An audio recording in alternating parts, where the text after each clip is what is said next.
धन्यवाद सर। मैं आपकी इजाज़त से यहाँ से बोलना चाहूँगा। महोदय, मैंने अभी सदन के बहुत ही वरिष्ठ सदस्य और कर्नाटक विधानसभा के 9 बार सदस्य रहे आदरणीय खड़गे जी को बड़े ध्यान से सुना। इन्होंने 1 घंटे से ज़्यादा बोला। ये बात शायद ये 5 मिनट में भी ख़त्म कर सकते थे, पर इनका सोच है, इनका अपना विचार प्रकट करने का तरीका है, इसके लिए मैं इनको धन्यवाद देता हूँ। सर, आज बहुत ही एक महत्वपूर्ण विषय पर चर्चा हो रही है, गृह विभाग के बजट प्रस्तावों पे। ये किसको डील करता है सर? ये देश की आंतरिक सुरक्षा, आतंकवाद एवं अपराध को इससे वास्ता है। सर, 2014 के पहले का मैं आपको खड़गे साहब को याद दिलाना चाहूँगा क्या स्थिति थी हमारे देश में। 2 पूर्व प्रधानमंत्रियों की आतंकवादियों द्वारा हत्या कर दी गई थी। एक स्टेट के मुख्यमंत्री की आतंकवादियों द्वारा हत्या कर दी गई थी। कोई शहर बचा हुआ नहीं था। हमारी आर्थिक राजधानी बंबई वो बची हुई नहीं थी। हमारी देश की राजधानी, राजनीतिक राजधानी दिल्ली, ये सदन तक आतंकवाद का शिकार हो चुका था। किस परिस्थितियों से देश गुजर रहा था? हर हिंदुस्तानी परेशान था आतंकवाद से, चाहे वो नेता हो, व्यापारी हो या आम आदमी हो। कोई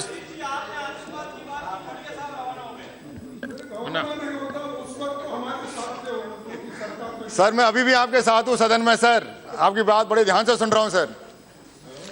सर, मैं आपको सिर्फ ये बताना चाहता हूं किन परिस्थितियों में 2014 का चुनाव हुआ। आम हिंदुस्तानी आतंकवाद से, अपराध से त्रस्त था। आतंकवादियों को ये भावना थी, ये एहसास था कि सरकार हमारा कुछ नहीं करेगी। अपराध का, आतंकवाद का एक तरह से तुष्टीकरण हो रहा था। हर चीज को राजनीतिक दृष्टिकोण से देखा जा रहा था, जबकि अपराध की राजनीति कभी नहीं होनी चाहिए। अपराध को मेरिट पे ट्रीट करना चाहिए, नियम के अनुसार उसको ट्रीट करना चाहिए। उस बैकग्राउंड में 2014 के चुनाव हुए और इस देश की जनता ने सब भेदभाव भुला के आदरणीय मोदी जी के नेतृत्व में भारतीय जनता पार्टी की सरकार बनाई और एक ही संदेश दिया कि साहब, हमको इस आतंकवाद से हमारा पीछा छुड़ा दो, देश में कानून व्यवस्था स्थापित कर दो। उस बैकग्राउंड में सर अभूतपूर्व हमको सफलता मिली। अब ये जनता क्या चाहती है, जिसके लिए ये बजट आपके सामने आया है? सर, जनता ये चाहती है कि हम चैन की नींद सोएं। हम जब अपने घर में जाएं, हमारे ऑफिस से वापस घर आएं, हमें किसी आतंकवादी का, अपराध का खतरा नहीं हो। और मैं गर्व के साथ कह सकता हूं कि पिछले 3 साल में कोई भी किसी बड़े शहर में कोई बड़ी आतंकवादी घटना नहीं हुई। ये फर्क पड़ा है एक काम करने वाली सरकार का, एक वादा निभाने वाली सरकार का। मोदी जी ने देश को आश्वस्त किया था कि आप मुझे मौका दीजिए, मैं आपको आपके देश से बिल्कुल आतंकवाद मुक्त कर दूंगा। और बिट्टू जी सहमत होंगे मेरी बात से, ये बॉर्डर स्टेट से आते हैं। आज आप बिल्कुल सफलतापूर्वक बिना किसी हिंसा के आपके चुनाव संपन्न हुए। ये हमारी सरकार की, हमारे नेतृत्व की ये उपलब्धि है। सर, आप देखिए हमारी सरकार की जो नीति है वो उसके कामों से बोलती है। आंतरिक सुरक्षा को प्रमुखता देते हुए आतंकवाद से निपटने के लिए उन्होंने जो बजट के प्रस्ताव रखे हैं, सर 2017 के बजट प्रस्तावों में गृह विभाग के लिए 83,000 करोड़ 83,000 करोड़ का प्रावधान किया है, जो गत वर्ष के मुकाबले में 11% अधिक है। ये किस चीज़ का द्योतक है कि हम अपराध के प्रति, आतंकवाद के प्रति, असुरक्षा के प्रति जीरो टॉलरेंस की नीति रखते हैं और मैं आशा करता हूं कि ये फलीभूत होगी। ये मैं मानता हूं सर केंद्र सरकार का सही दिशा में उचित कदम है। यही नहीं सर, आप देखिए जो आतंकवाद को, राष्ट्रीय सुरक्षा को डील करता है, एक संगठन है नेशनल सिक्योरिटी काउंसिल सेक्रेटेरिएट। इसकी अहमियत को पहचानते हुए, इसके रोल को पहचानते हुए केंद्र सरकार ने इस बार ही इस सेक्रेटेरिएट के लिए 2015-16 के मुकाबले में जहां इसका बजट, सालाना बजट 25 करोड़ का प्रावधान था, उसको बढ़ाकर 33358 करोड़ का प्रावधान रखा है। इससे लगता है कि सरकार की नीति में, करनी में, सोच में कोई फर्क नहीं है। हम चाहते हैं हमारा देश अपराध मुक्त हो, आतंक मुक्त हो, भय मुक्त हो और आम जनजीवन हमारा चैन की सांस ले। ये इसी चीज़ का द्योतक है। यही नहीं सर, आप देखिए सर, हमारे केंद्रीय सुरक्षा बलों का जिनका जो ड्यूटी है राजनाथ सिंह जी के नेतृत्व में, जिनकी ये ड्यूटी है कि देश को बाहरी शत्रुओं से भी बचाए, आंतरिक शत्रुओं से भी बचाए, उन पे जो केंद्रीय सुरक्षा बलों पे जो खर्चा है सर, गत वर्ष के मुकाबले इनके खर्चे में भी 5,000 करोड़ के बढ़ाने का प्रस्ताव है। इससे लगता है कि हमारी सरकार की कथनी और करनी में कोई फर्क नहीं है। सर, इसी को ध्यान में रखते हुए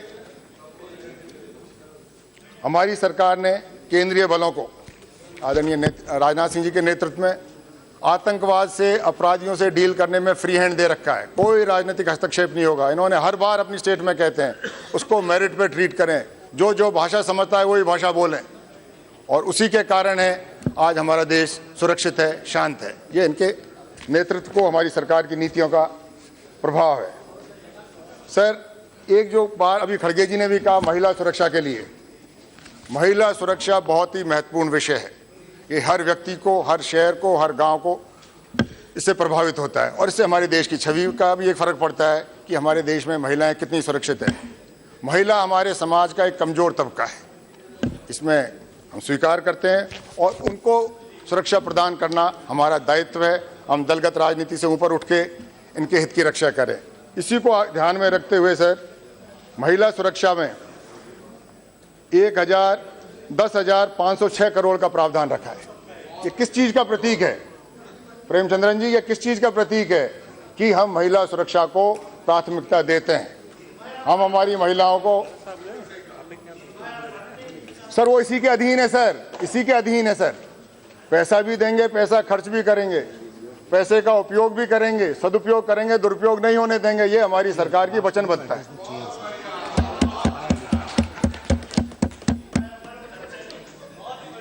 सर, एक चीज जो कभी नहीं हुई थी, जो 70 साल से हमारा देश, आदरणीय स्पीकर महोदय, मैं आपके माध्यम से बताना चाहता हूं, जो 70 साल से हमारे देश में एक बड़ी समस्या थी। हमारे तरह तरह के विस्थापित आए थे सर, ईस्ट पाकिस्तान से आए थे, बांग्लादेश से आए थे, वेस्ट पाकिस्तान से आए थे, कश्मीर से आए थे। कश्मीर में एक ऐसी वो वर्ग था सर, जो आए थे वेस्ट पाकिस्तान से, रह रहे थे कश्मीर में से, 70 साल तक उनका कोई हिसाब नहीं ले रहा था। या बांग्लादेश से जो रिफ्यूजीज आए उनको सुविधाएं मिली, जो पाकिस्तान से रिफ्यूजीज आए उनको मिली, पर ये लोग जो वेस्ट पाकिस्तान से आए थे और कश्मीर में इनको भारत सरकार ने इनका पुनर्वास किया था, इनको कोई सुविधाएं नहीं थी। पहली बार सर, पाकिस्तान तत्कालीन west Punjab, sorry sir, west Punjab sir, thank you sir, west Punjab sir. ये मेरी मेडन स्पीच है, पहली बार बोल रहा हूं, तो मेरा मुझे बेनिफिट ऑफ डाउट दें सर।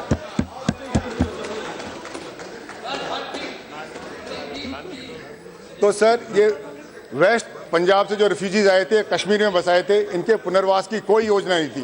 पहली बार सर सरकार ने इनके पुनर्वास के लिए 32% बजट में बढ़ोतरी करते हुए इनके पुनर्वास के लिए, इनकी सुविधाओं के लिए इस बजट में प्रावधान किया। ये बहुत ही धन्यवाद का पात्र है, और मैं आशा करता हूं उन लोगों को, उनके बच्चों को एक बहुत साहस की रात मिलेगी। धन्यवाद राजनाथ सिंह जी और आपके मंत्रालय को सर, मैं इसका बहुत बहुत धन्यवाद देना चाहता हूं। सर, यही नहीं, अभी खड़गे जी बोल रहे थे कि अनुसूचित जाति जनजाति पे अत्याचार बढ़ रहे हैं। हाँ सर, आंकड़े बताते हैं बढ़ रहे हैं, पर उसमें केंद्र सरकार का रोल बहुत कम होता है। Crime prevention and detection state government का सब्जेक्ट है। बिल्कुल केंद्र सरकार सहायता देती है उसको, पर उसको डील करना ये उसमें आता है। केंद्र सरकार का विषय है आंतरिक सुरक्षा, बाहरी सुरक्षा। उसका मैं आपको बताना चाहता हूँ, बजट से संबंधित बात करना चाहूँगा। इस पर राजनीति नहीं करनी है सर, हमको स्पष्ट बात बोलनी है, अच्छी चीज़ को अच्छी कहना है, और जहाँ सुधार की आवश्यकता है सुधार भी करेंगे, अवश्य करेंगे। ये हमारी सरकार का समय समय पर प्रयास रहता है। सर, यही नहीं, हमारे देश की थल एवं जल सीमाओं का महत्व समझते हुए आवश्यक बजट उपलब्ध कराया गया है। लैंड बॉर्डर्स के लिए, सी बॉर्डर्स के लिए, कोस्ट गार्ड के बजट में भी सर बढ़ोतरी की गई है, ताकि हमारे देश को बाहरी दुश्मनों से, बाहरी शक्तियों से किसी तरह का वो खतरा नहीं। केंद्र सरकार की जो आंतरिक सुरक्षा की जो एजेंसीज हैं, जो पैरामिलिट्री फोर्सेज हैं, उनका आप देखिए, उनकी ट्रेनिंग फैसिलिटीज़, उनकी हाउसिंग फैसिलिटीज़, उनका इंफ्रास्ट्रक्चर, उनका वेलफेयर हर फंड में, हर हेड में पैसा बढ़ा है, तो किस लिए बढ़ेगा? इनकी कार्यकुशलता बढ़ेगी। जब ये कार्यकुशल होंगे तो इनका कार्य में इसके परिणाम अच्छे आएंगे और हमारे देश में राहत की सांस लेंगे लोग, शांति व्यवस्था स्थापित होगी। सर, इसके साथ साथ ही मेरा आदरणीय गृह मंत्री जी को कुछ सुझाव है। सर, कश्मीर में, प्रदेश में करीब 200 पुलिस स्टेशन है सर, पूरे स्टेट्स में, और कश्मीर पुलिस की, स्टेट पुलिस की जो स्ट्रेंथ है, जिसमें पुलिस फोर्स, एसपीओज और होमगार्ड्स को मिला के 1 लाख से ऊपर है सर। इसके अतिरिक्त वहाँ उनको समय समय पे केंद्रीय बलों की वो भी दी जाती है सर। उसका भी हमको ध्यान में रखना है कि अगर ये स्थिति वहाँ है, जो स्थिति है, उसमें क्या सुधार किया जा सकता है। सर, मैं केरल स्टेट का एक उदाहरण देना चाहूँगा आपको। केरल में 2006 में एक प्रयोग किया गया था। उन्होंने योजना लगाई थी सर, जनता में और पब्लिक में और ख़ास तौर से यूथ में जो दूरी है उसको एक करने के लिए उन्होंने एक स्कीम लागू करी थी सर।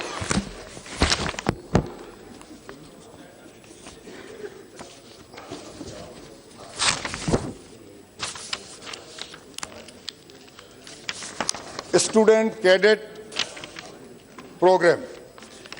सर, इसमें क्या था, 10वीं, 11वीं और 12वीं के बच्चों को और उनके परिजनों को पुलिस के नज़दीक उसको लाना था ताकि वो लॉ अबाइडिंग सिटीजन्स बने। आज का जो यूथ है कल का नागरिक है, आगे चल के हमारे देश का भविष्य है। तो सर, इस स्कीम को बढ़ाने के लिए मैं आग्रह करूंगा सर, क्योंकि शिक्षा राज्य का विषय है। राज्य अपनी जाने पर जहाँ जहाँ केंद्रीय विद्यालय हैं, क्योंकि सर इसी को हमने केरला से देखते हुए राजस्थान में सर 2012-13 में इसको लागू किया था, राज्य सरकार द्वारा लागू किया गया था। राज्य सरकारों को कोई प्रॉब्लम हो सकती है, पर केंद्रीय विद्यालय जो केंद्र सरकार के अधीन है, कृपया इसका प्रयोग किया जाए। जैसे स्कूलों में और कॉलेजों में एनसीसी थी, जो उसके प्रोडक्ट, जो वो लड़के थे जो उससे निकलते थे, वो वर्दी का रिस्पेक्ट करते थे, लॉ का रिस्पेक्ट करते थे। केंद्रीय विद्यालय केंद्र के हैं, तो उन्हीं में तो कह रहा हूँ सर। हाँ, केंद्रीय विद्यालय, नवोदय विद्यालय प्रयोग के तौर पर जिस भी स्टेट में आप चाहें सर, इसका प्रयोग जरूर करें और जिससे इसके परिणाम हो उसके आधार पर हम इसको आगे बढ़ें। एक नया है जो जनता के और पुलिस के बीच में नज़दीकी बढ़ाता है। सर, इस केरला में जो लागू किया था उसको उद्देश्य मैं आपको बता दूं सर, क्या उद्देश्य था। भ्रमित युवाओं को मुख्य धारा से जोड़ने एवं कानून के प्रति जागरूकता पैदा करने के लिए केरल सरकार ने 2006 में स्टूडेंट कैडेट पुलिस योजना लागू की थी।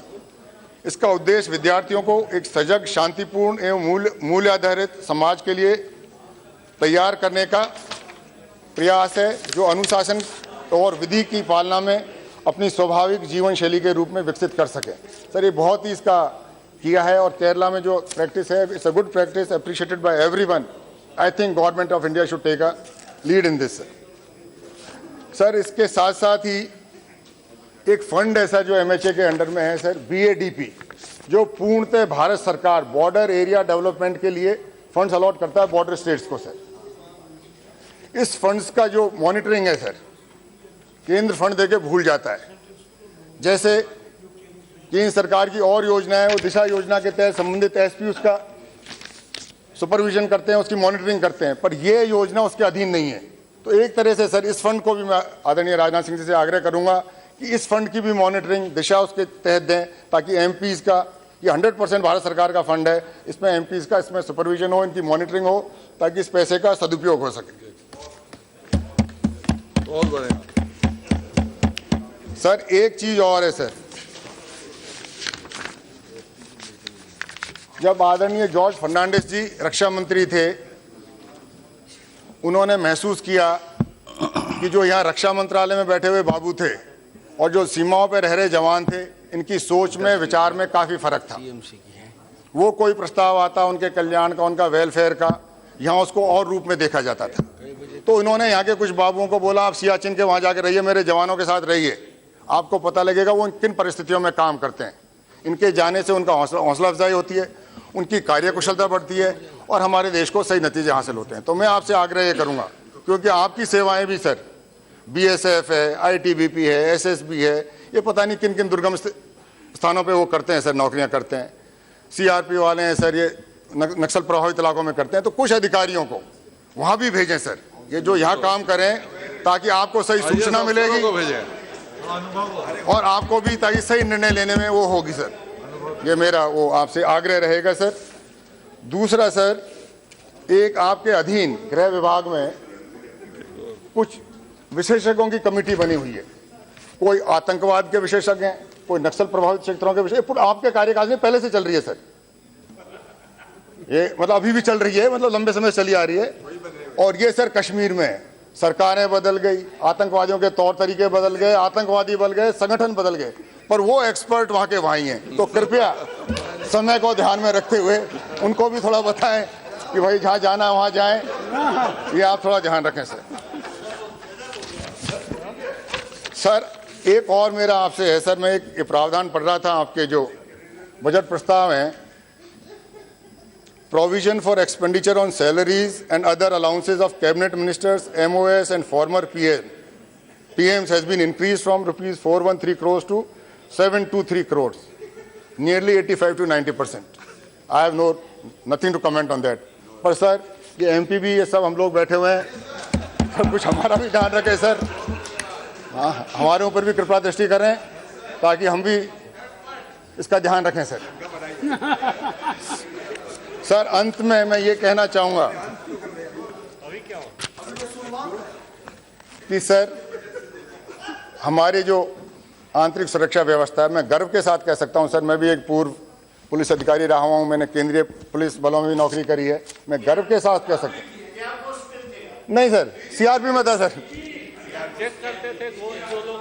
केंद्रीय अर्धसैनिक बलों में सर, केंद्रीय अर्धसैनिक बलों में मैंने नौकरी की हुई है। डीजी थे।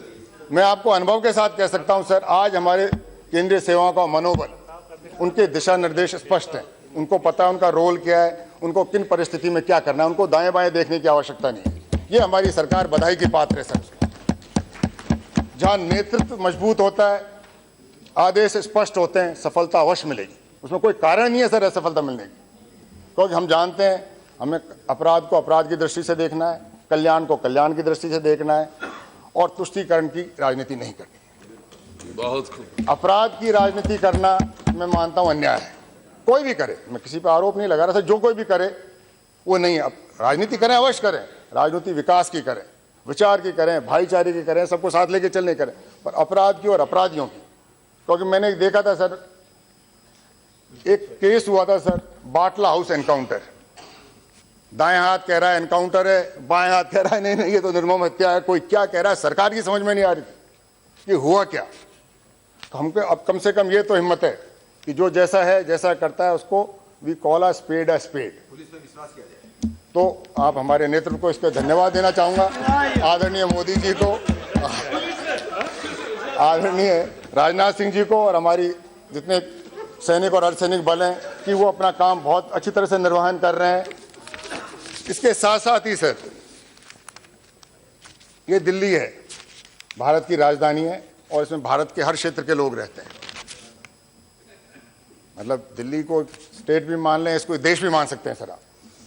हर वर्ग का आदमी है। आज मैं कभी मुझे सुनने को नहीं मिला सर, मैं यहाँ रहता हूँ, खुद रहता हूँ, कि फलाने वर्ग के खिलाफ या फलाने, पहले हम सुनते थे जब पहले नॉर्थ ईस्ट के लोगों के खिलाफ ये हो रहा है, नस्लीय हिंसा, उनको देख के तुम ये हो। आज कोई किसी को नहीं कहता, और मुझे बड़ा फक्र होता है सर यहाँ कहते हुए कि हाँ, आदरणीय राजनाथ सिंह जी के नेतृत्व में दिल्ली पुलिस ने एक बहुत ही सराहनीय कार्य किया है, जिसका मैं स्वागत करता हूँ सर।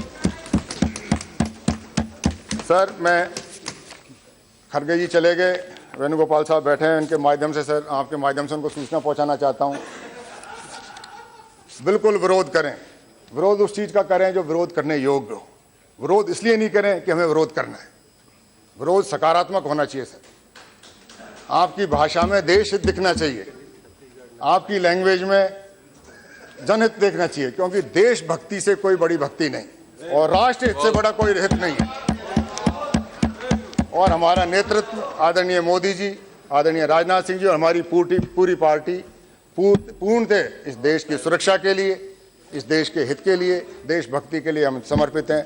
जय हिंद, जय भारत।